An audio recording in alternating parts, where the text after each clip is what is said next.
Look at the Roman Forum today, and your mind plays a trick on you. You see bone-white marble, silent ruins, and tranquil dust. You see a graveyard of an empire, stripped of its life, its color, and its chaos. But this quiet, sun-baked archaeological park is a lie.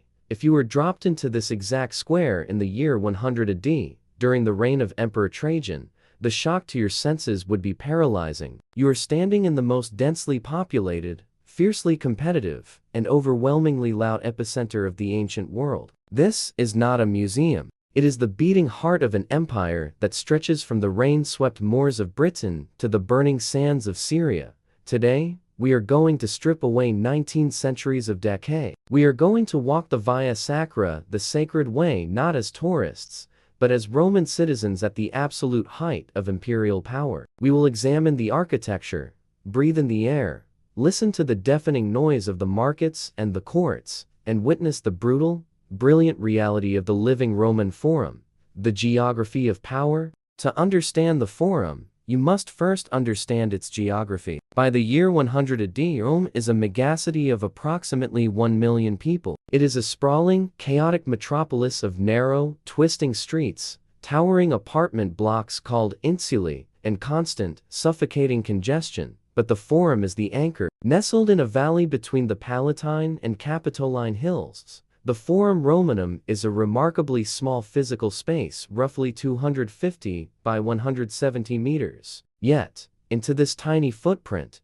the Romans have crammed the religious, political, legal, and financial headquarters of the known world. Walking into the Forum in 100 AD, the first thing you notice is the claustrophobia. The open spaces of the Republican era have been entirely swallowed up by centuries of imperial vanity projects. Successive emperors have built temples, triumphal arches, and monuments on top of one another, competing for legacy. The visual impact is blinding. We are conditioned to think of classical architecture as pure, unpainted white marble. The reality of 100 AD is intensely chromatic. The statues of gods and emperors that crowd every available plinth and portico are painted. Their robes are dyed in reds and blues, their weapons are gilded in gold, and their eyes are painted with terrifying realism. The materials themselves project ultimate authority. You're looking at Luna marble from northern Italy, deep green Cipollino marble from Greece, and purple porphyry imported at astronomical expense from the deserts of Egypt. The polished stone reflects the Mediterranean sun so fiercely that awnings of canvas vela are frequently stretched across the open areas to prevent the crowds from sweltering. It is an architecture designed not just to house institutions, but to physically intimidate the observer. The sound and the stench. If the sight of the Forum is overwhelming, the sound and smell are absolute assaults on the senses. Modern cities have a hum. The Roman Forum has a roar. There are no motorized vehicles to drown out the human noise. Instead, the air is split by the sharp, rhythmic clatter of caligae, the hobnailed leather boots worn by soldiers and laborers striking the hard paving stones. Wooden cartwheels scrape against stone. Blacksmiths and carpenters repair structures in the background, their hammers ringing out over the crowd. You are surrounded by a linguistic collision. While formal business is conducted in Latin, the streets echo with Greek, the lingua franca of the Eastern Empire and the educated elite. You hear Aramaic, Celtic dialects, and the harsh syllables of Germanic traders. And then, there is the smell.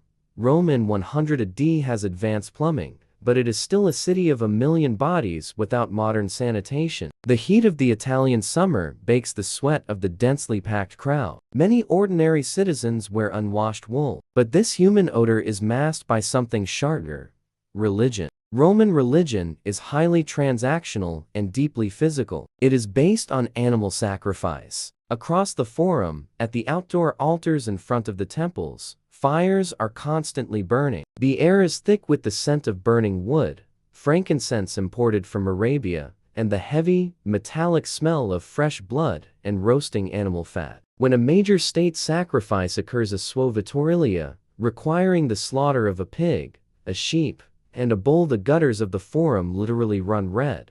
To combat the stench, wealthy men and women move through the crowd surrounded by slaves who carry perfumed oils. Occasionally, Magistrates sponsor the spraying of saffron-infused water over the crowds to cool the air and sweeten the scent, creating a bizarre sensory mix of raw slaughter and heavy perfume. The business of empire. To your right stands the Basilica Aemilia. In modern terms, a basilica is a church. In 100 AD, it is something entirely secular. It is a cross between a stock exchange, a shopping mall, and a courthouse. This is the financial nervous system of the Mediterranean. Behind those wooden tables sit the argentari, the bankers and money changers. The Roman Empire relies on a standardized currency, but trade brings a flood of foreign and provincial coins into the capital. The sound inside the basilica is a constant, rhythmic clinking. Bankers drop silver denarii and brass sesterti onto stone blocks to listen to the ring of the metal, testing for lead-filled counterfeits. Here, fortunes are made and lost. Aristocrats take out massive loans to fund political campaigns. Merchants secure credit to buy fleets of grain ships sailing from Alexandria. Along the exterior walls of the basilica are the tabernae, small shops leased out by the state. Here, elite luxury goods are sold. Silks from the Far East, spices from India, and fine silver vessels are haggled over. But the commerce is not limited to goods. Slavery is the engine of the Roman economy. While the massive, wholesale slave markets are located elsewhere in the city,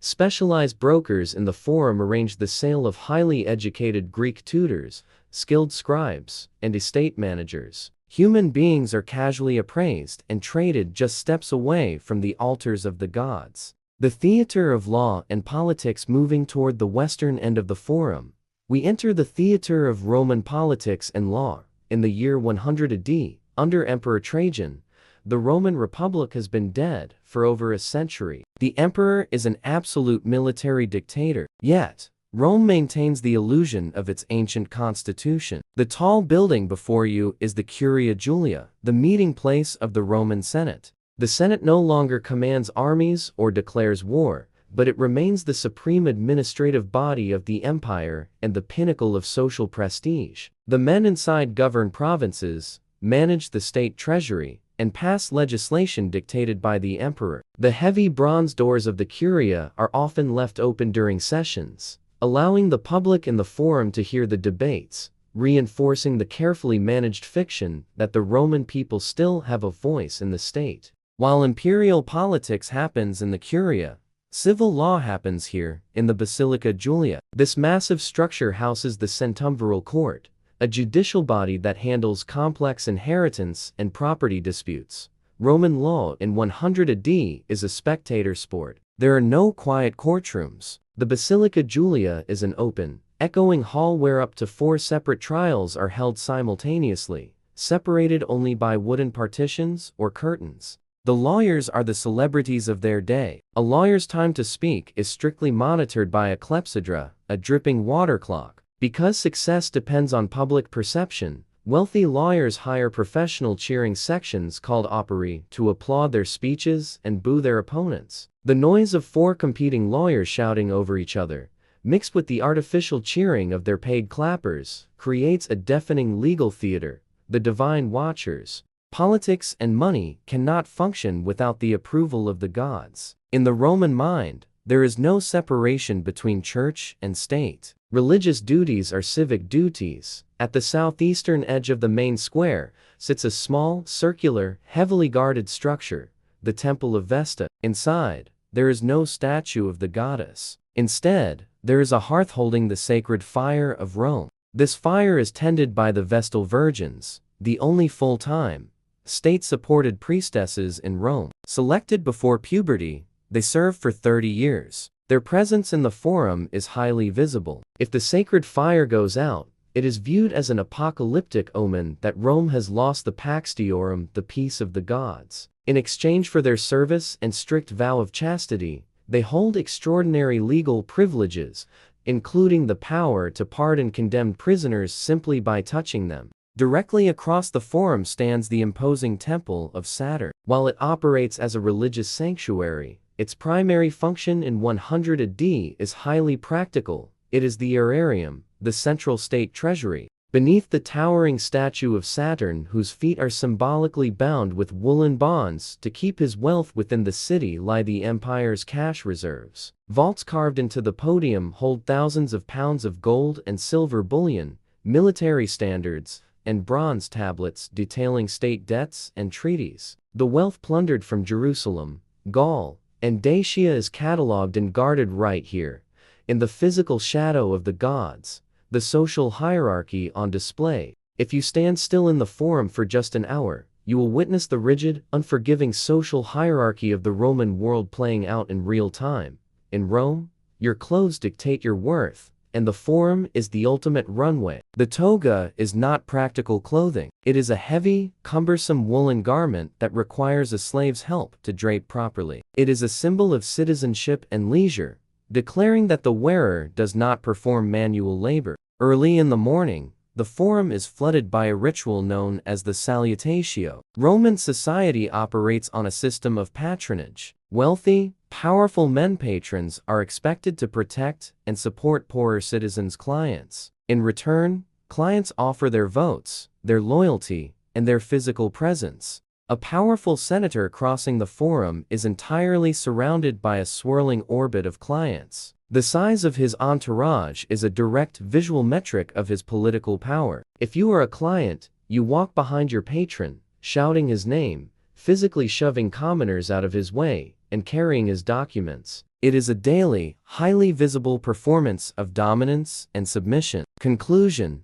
the weight of stone. By the 5th century, the empire in the West began to fracture. As the aqueducts were cut and the population of Rome plummeted, the forum lost its purpose. Without the wealth of the Mediterranean to maintain it, the marble was stripped away to build medieval churches. The ground level rose over centuries of flooding and neglect until the heart of the ancient world was buried under 30 feet of dirt. For hundreds of years, it was known simply as the Campo Vicino, the cow pasture. When you look at the Roman Forum today, it is easy to see it as an inevitable ruin, a dusty monument to an ancient past. But for the millions of people who lived, worked, plotted, and died in the shadow of these hills, this was the center of the universe. In the year 100 AD, the Forum was not a quiet place of reflection. It was a suffocating, terrifying, and awe-inspiring machine. It was a place where human bodies, immense wealth, divine fear,